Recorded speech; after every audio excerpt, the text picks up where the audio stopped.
Hi, I'm Sarah Beth Goer. And I'm Jennifer Jill Araya. Welcome to the Crafting Audiobooks podcast, where we discuss the art and craft of audiobooks, and we aim to go deep quick.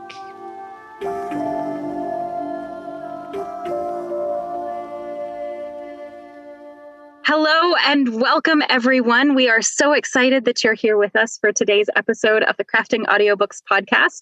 Our special guest is Bob Souer, audiobook narrator, and we are so thrilled to have Bob with us today for this next episode in our nonfiction series, because Bob is a narrator who specializes in nonfiction. Bob, welcome to our podcast.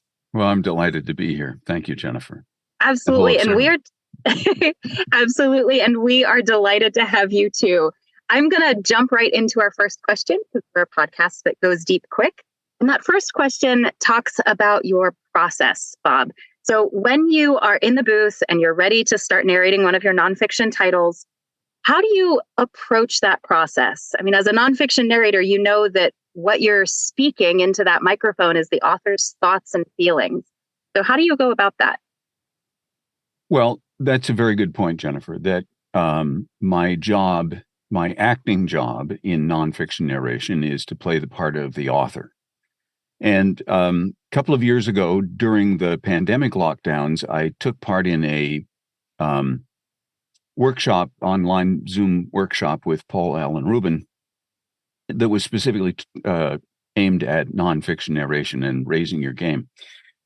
And he said, in the context of acting as the author, he said, the subject matter of the book to the author on a scale of 1 to 10 is a 40. So, and I thought that was a great way to illustrate exactly how important, whatever the topic is, to an author of a nonfiction title, that they really want to get across this information, this story, whether it's something that they're personally deeply involved with, or it's something they've studied, or whatever the case may be. It's really, really important to them.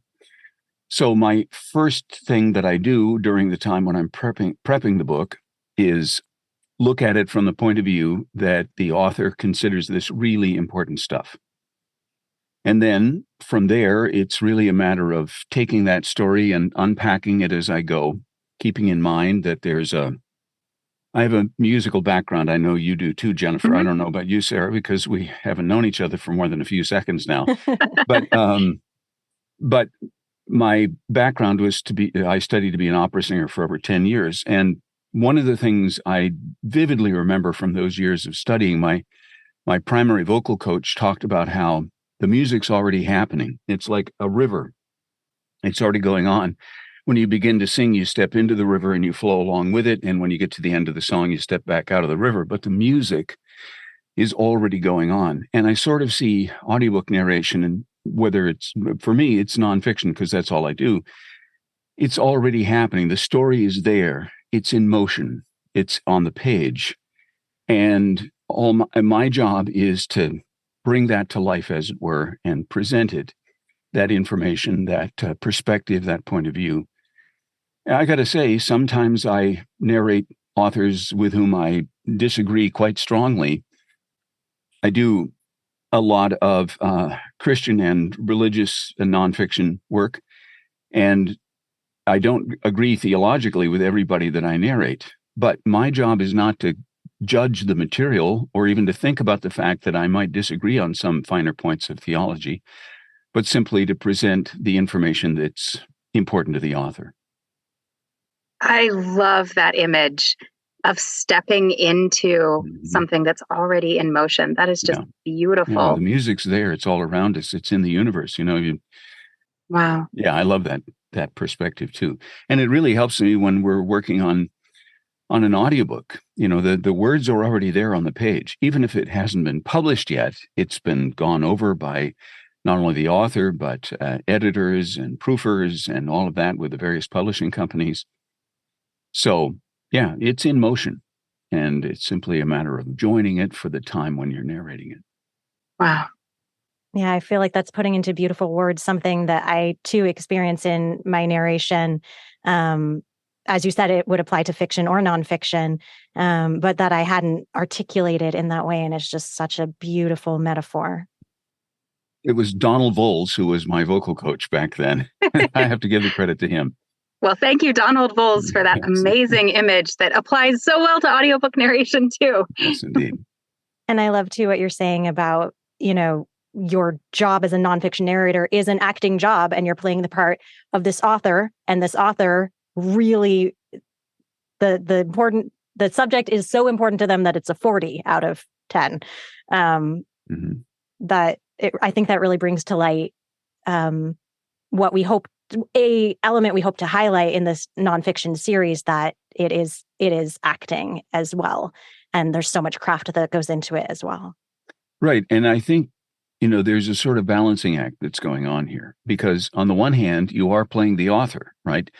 But you need to be careful not to get too lost in the minutia. An example would be, I narrated a book recently where the author was from the American South. Now, if I were thinking too much in the actor hat, I might be tempted to play, because he was from Georgia, and I know there are different Southern accents depending on which part of the South you're from.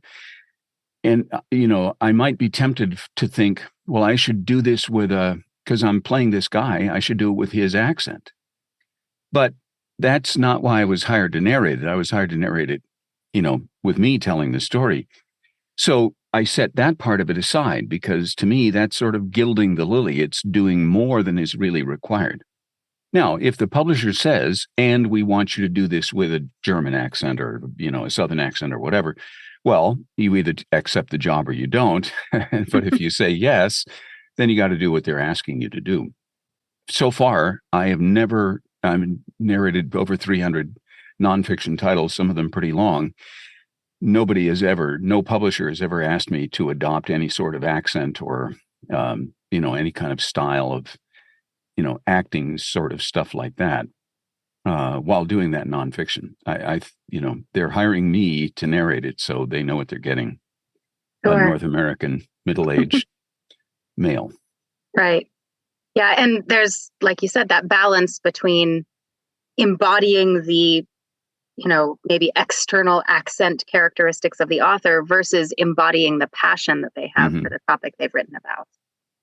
Right, because the latter is a choice that brings forth the material without distracting from the material. Exactly right. And if I were putting on a Southern accent, no matter how well I would do it, it would always slip a little bit because it's not my native way of speaking.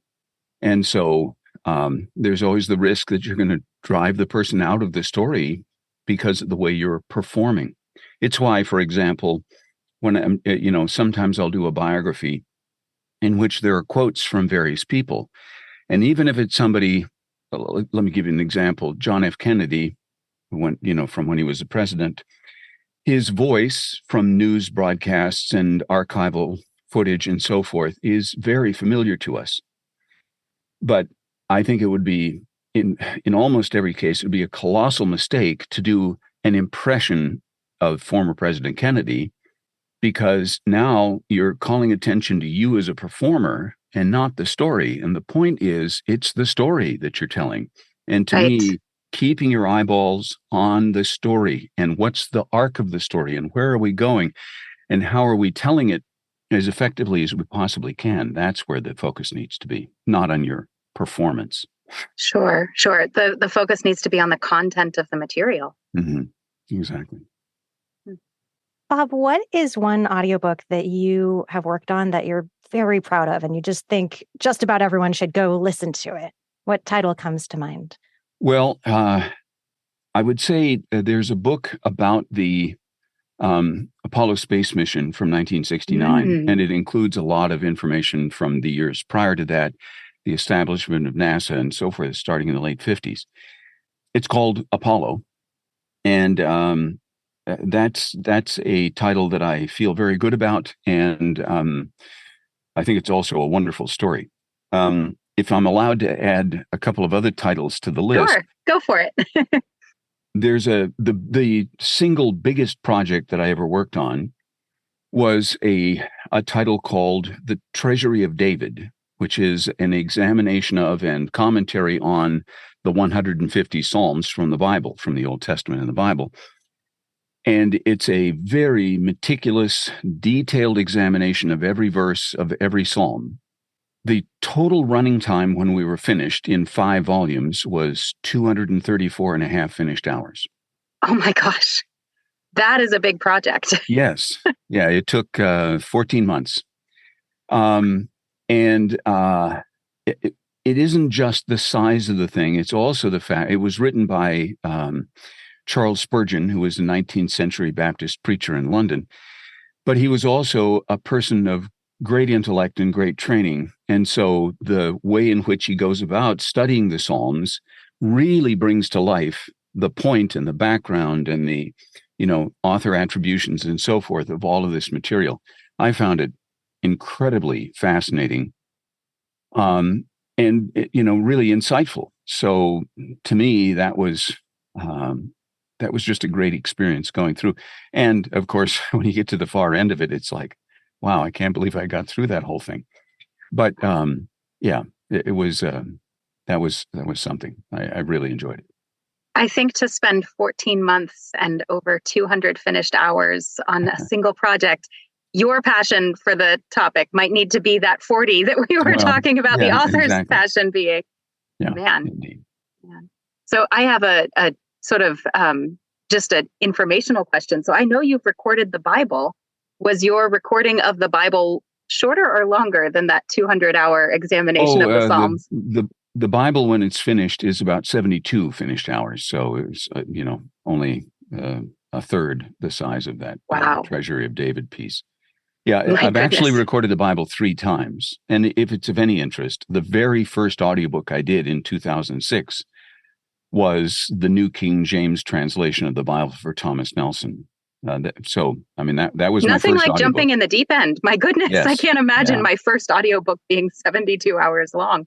Well, fortunately, Thomas Nelson had a recording studio that was overseeing the project, a director that they hired specifically for the project who coached me through the whole thing, and an engineer who oversaw all of it. It was actually recorded from my studio at the time I was living in Charlotte, North Carolina, and we had an ISDN connection from Charlotte to Nashville, where the recording studio was, and also where Thomas Nelson's based. So all of that book was recorded over ISDN, which is an older, now pretty much defunct digital telephone technology that people used to use to get studio quality audio from one place in the world to another in real time. So, wow. Yeah. Anyway. What cool experiences. Yes, truly. And that was 11 months from the first session to the last one. There were some times off in between, but if they hadn't provided me with an engineer and a director, I'd probably still be working on it. What is this, 16, 18 years later, whatever it is. My goodness. Yeah, I had absolutely no idea what I was doing. But fortunately, the director did and the engineer did. So they told me to sit down and read the Bible, and I did. And, it was great fun. It was the first time I ever read all the way through the Bible from beginning to end. So it was a good experience. And I've since done it twice more. I just finished a modern translation called the Berean Standard Bible that'll be released fairly soon. And that was my 3rd time through. That one took a little bit longer, but I was also the producer and oversaw the editing and the corrections, proofing, and mastering on that one. So it took a little longer. I find myself wondering how these very intensive, detailed nonfiction projects that you really sit with and work on for such a long period of time, like how they change or shift you as a narrator, if anything in particular comes to mind. Well, without a doubt, one of the things that I love best about narrating nonfiction is I learn so darn much. Whatever the topic is, whether it's scientific or biography or history or devotional or whatever it is, there's always a lot of things that I had not thought about. So I love to read. Quick little sidebar. When I was in junior high school, my mom's mom, my grandmother, my maternal grandmother, was the town librarian in the little town in north central Minnesota where I grew up. And one day, as my mom and I were leaving the library, having been there and picking up a whole stack of books, again, my grandmother said to my mother, I think Bob's reading too much. Now, when a librarian tells you, your mom, that you're reading too much, you're probably reading a lot. But anyway, Wow. The point is, I do love to read. So, this is one of the things that I feel so blessed and so grateful that I get to do this for a living. But it changes me because there's information that I didn't have, perspectives on things. This is part of the reason, by the way, that I enjoy reading things from authors with whom I don't agree, because gaining other perspectives is incredibly important for our own personal growth. We don't have to agree with everything, but it helps to appreciate and understand other people's points of view. It allows you to be a more kind, caring, concerned person if you're dealing with somebody who doesn't agree with you all the time. And, frankly, we can't go through life without running into people we don't agree with in every point, because we're all individuals. So that's one of the ways I feel like I changed, that I gained perspectives on things. And the other thing is just simply the learning. I did a few years ago, and I didn't know this prior to this, although it's a fairly well-known fact. I did a biography of John Adams, the first vice president, second president of the United States. John Adams and Thomas Jefferson were political rivals from essentially their entire adult life. They both wanted to live to the 50th anniversary of the signing of the Declaration of Independence, July 4th, 1826, that would be, I guess. And so they're both in very poor health, but they both made it. Jefferson died first about noon that day. And right about the time that Jefferson died, Adams was in bed and had lapsed into unconsciousness or sleep for a while, but he woke up. And just before Jefferson died, he says, "Thomas Jefferson survives." That was John Adams' words at that point. Then he lay back down, fell back asleep. Jefferson dies a few minutes later. And then a couple of hours after that, Adams dies. So they both live to the day of the 50th anniversary and both die on that day. I didn't know this story, but it was the last chapter of the biography. And I'm not kidding. As I'm reading this and I'm thinking about these two incredibly great patriots who were rivals, but also became friends over the years, and how they both lived with this, with terrible diseases and things that were going on in their lives. And of course, medical treatments in those days were nothing like what they are today. And I as I was reading this story, I began to sob in my studio. I actually had to go back and record that last chapter 3 times before I could get through it without breaking down into sobs, because it was such a moving portrait of these two great individuals who loved their country and who, were passionate about the things that they believed in. And even though they didn't agree on everything, they nevertheless became great friends. And for both of them to live and then die on that day, just an amazing story. That's the kind of stuff I love reading. Yeah. And your experience of narrating it is also a really great story. Yeah. Well, the parts with me breaking down and sobbing did not get into the book. Sure. I knew that people listening to me, blubbering away in my studio would not find that particularly enticing. So I would argue like the sobs didn't make it into the book, but the passion that you felt probably did. And, it really strikes me as you share that, one reason you love narration is you love the learning and you love being exposed to different points of view. It really strikes me that I imagine the way you digest that learning and those different points of view is even deeper than if you were just reading the books for pleasure, because you have to embody it. And it really, the beauty of like the narrator embodying it, that in a way that then translates to the listener, so perhaps the listener can receive it on a deeper level, is just really striking me as beautiful in this moment. Well, I sure hope so. That's the goal. Whether I achieve it all the time or not, I don't know. But they keep hiring me, so apparently I'm not completely. Yeah, I think I think that's an argument that you are achieving it. Or at least achieving it as best as anyone else is. We talk about that a lot on the podcast, that it's just growth is always a process. Indeed. Well, Bob, I would love to know, you've made nonfiction narration specifically your career focus. And I would love to know what led to that decision and what benefits, what results have you seen from focusing so clearly on one specific genre? Okay. Well, first of all, there's both a positive and a negative side to the story of why only nonfiction. So the positive side is, as I've already expressed, I love to read, I love to learn, and I love digging into things about which I know absolutely nothing. I've narrated some books, for example, on higher mathematics. Now, I struggled to pass algebra. So trust me, when it's trig and all those other higher math things, I'm completely at sea. Fortunately, I've found some people who really know what they're talking about, and I use them as resources to be able to describe the formulas properly and so forth, which, by the way, is a big part of becoming a good nonfiction narrator. Is you've got to have a team of people you can call on. You can't just look stuff up on the internet. I mean, you can do that, but not everything is there. And, or if it is, it doesn't necessarily tell you how to say it out loud. Yeah. Or if it does tell you how to say it, it's not right.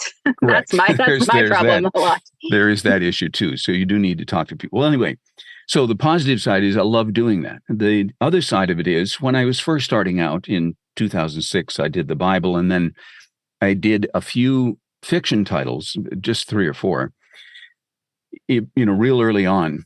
And I mean, I have a background, not just in music, but also in acting as a stage actor. So I know how to create characters. I know how to, have the voice of the character come from the character and not just imposed from the outside. I know how to do all those things. But I don't get a lot of personal joy from doing that. It's more work to me than it is just something that flows. I know a number of people who are very, very good at narrating fiction. And for them, the whole process of the acting and allowing the characters to live and backstory and all of that stuff is just like, falling off a log, as it were. It's very easy for them. It's not for me. So I thought to myself, life's too short to focus on working on things that I don't enjoy all that much. So because I do love doing nonfiction, I particularly love history and biography. Those are probably my 2 favorite categories, and I do quite a few of them. So why not just focus on that? And the other thing that I did not anticipate is that, there's, 3/4 to 75 to 80% of all the books published are fiction, audiobooks. So I'm saying no to the vast majority of the titles that I could be cast for. Some are going to go to women, a fair number of them, obviously. So I wouldn't be included in those titles. But they're, I'm of all the ones that would be cast for a guy like me, I'm saying no to 75 to 80% of that potential work. But no is probably the single most powerful word you have in your vocabulary. Because when you say no to something, you're clarifying for yourself and for the people who hire you what it is that you're not willing to do, but at the same time, implied and sometimes explicitly, you're saying, this is what I would do. So I don't know if this is true, but it seems as if I occupy a space among the casting directors that I know at the various publishing companies of nonfiction, also Christian, and enjoys doing Christian titles. So, those sort of subcategories within the broader nonfiction realm. And because I hold that spot, it means that when a title comes in that would be good, for me to do, or that they think might be appropriate for me, then I get contacted and asked, do I want to do the book, or do I want to be included in the submission with the author, or do I want to audition? That happens sometimes. But you know what? I can count on the fingers of both hands the number of times that I audition a year with fingers left over. Mostly it's people saying, would you like to do this book? Or sometimes, would you like us to include you when we submit to the author? And then some of the time I get that book and sometimes I don't. But that focus has been really important, because it means then that I am narrowing where I fit in the space. If I'm doing, romance and nonfiction and murder mysteries and et cetera, now I don't have a single clearly defined point in the minds of the people who do the casting. And they have to make other decisions about whether I'm included or not. But by removing all of that stuff, it makes it relatively easy for them to either say yes or no. And frankly, if I'm not right for something, I want them to say no. I don't want them to send me things that, will ultimately be a poor match. Sure.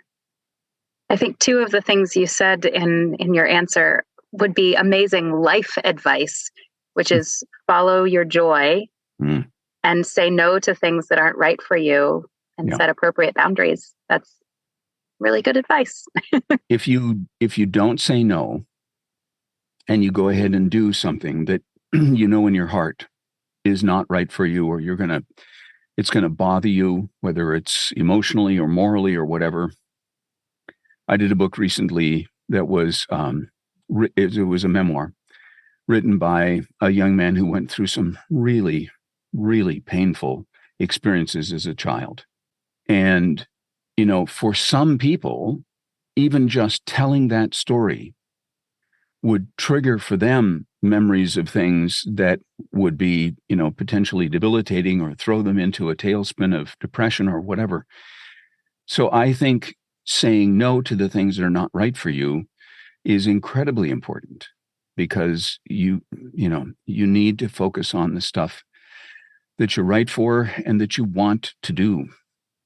I would also argue that a wonderful side effect of having clarity for yourself about what fits for you and what doesn't, and therefore living your narration life in this more joyful way. A side effect is that the books are going to be better too, because they're going to go to the people who they're meant to be with, which of course is, a huge part of what producers' jobs are. Mm-hmm. But we as narrators can contribute to that authenticity and connection by being honest with ourselves as well. Yeah, I agree. Well said, Sarah. Absolutely. I think we are on to our very last question, and this one, all three of us get to answer. It is, what is exciting you about the craft right now, today? Jennifer, would you start us off?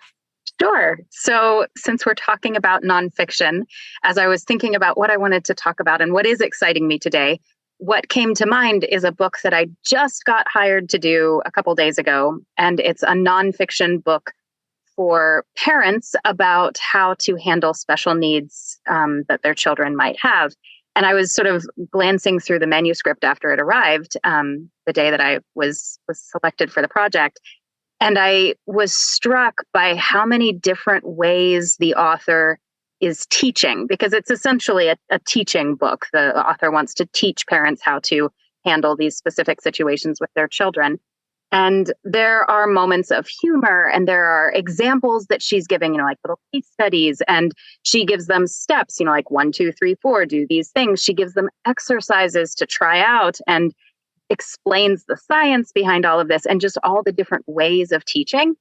And so it's kind of got me thinking about more the technical side of narration, that as I'm going through all these different aspects of how she's teaching, I need to stick with her. So like the humor moments are humorous.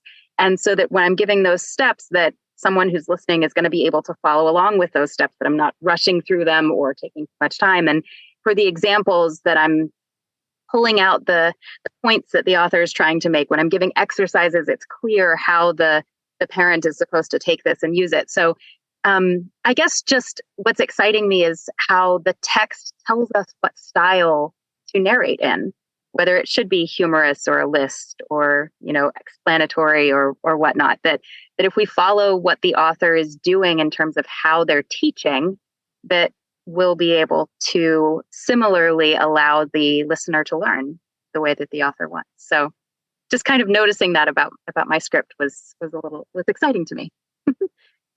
And I'm hearing too in what you're saying that not only are you connecting to the author's passion, as we talked about earlier, but you're also doing your best to connect to the author's brain, which the Sure. author has shared with you through how they've constructed their writing. Yeah. Yeah. Follow the author step by step as they're going from, this method of teaching to that method of teaching to this explanation of why they're teaching this way. And just sticking right to those swaps. Yeah, digging into those technicalities is Mhm. delicious. Yeah, it is. Bob, what about you? What's exciting you about the craft right now today? Well, the immediate answer that pops into my head is that about 3 hours ago, I finished uploading the latest title that I did, the first time that I've worked on a full book for John Marshall Media. So it was great fun to finish this title. It was a challenging piece. I often hire a researcher to help me with pronunciations of things so that I don't have to spend gobs of hours. I would much rather pay someone else who knows what they're doing to pull this stuff together, and then I get on to my next project and work on that. So anyway, just having that finished and uploaded, there's a real sense of, boy, I'm really glad that's done. And I've got another title that's coming up that's mostly finished narration, and I'm just doing my son, who works for me full time doing audio editing, and he and I are finishing up the edits on that book so that we'll actually be able to deliver that one a little bit early. But it's just that, feeling of accomplishment and moving forward, getting things done. I love that. Absolutely. Just before you got on our call today, Bob, Sarah was saying that she finished a book today too as well. So she's also got that feeling of accomplishment. Yeah. What's exciting me about the craft right now today is I'm geeking out about the way that when we have nonfiction titles that are like full of data and facts and figures, that we as the narrator can translate that into something relatable by knowing whom we're talking to and why. I haven't done a lot of nonfiction narration myself, but one title I did was actually my mother's title. And she is an expert in what the research says is safe and effective care for people who are giving birth. And so her book is chock full of like these sections that are just super data heavy, that most people would be like skimming through, not reading out loud. And so we really strategized and got very clear on what the tone was, and that it would be that I'm this knowledgeable friend sitting down with the listener over coffee and sharing all this data so that they can really make an informed decision for themselves. And so I'm just kind of geeking out today of like how we're translators, we're interpreters that can make this data come to life and connect. That's really a neat perspective, Sarah, because we've talked a lot today already about what the author's intent is and making sure that we're translating, what the author wants, but we've not talked a whole lot about the listener side of that triangle of, author, narrator, listener. And I think you're right that when we have a clear picture of who is going to be listening to the nonfiction book, we're going to be able to explain it a lot more clearly than if we're just talking to a generic other person who's listening. And, as you say that, I realize that's probably part of the author's brain too. Like the author, when they're writing, probably knows who they're, or at least in many cases, knows who they're talking to and why, and what their intention is and why they want to birth this book into the world. Yeah. I finished a book about 6 weeks ago that was a very heavy academic tone on the history of philosophy and specifically Immanuel Kant. And the author said in his notes to me, my goal is to have this be read by people who are teachers at the college and high school level to help them get a better grounding on philosophy as a whole and specifically the perspectives of Kant and how it's influenced the world. So that was something that was in the back of my mind the whole time I was working on that title, was this isn't just for the general public. Some people in the general public might be really interested in philosophy or Immanuel Kant or whatever, and they might pick it up and listen to it.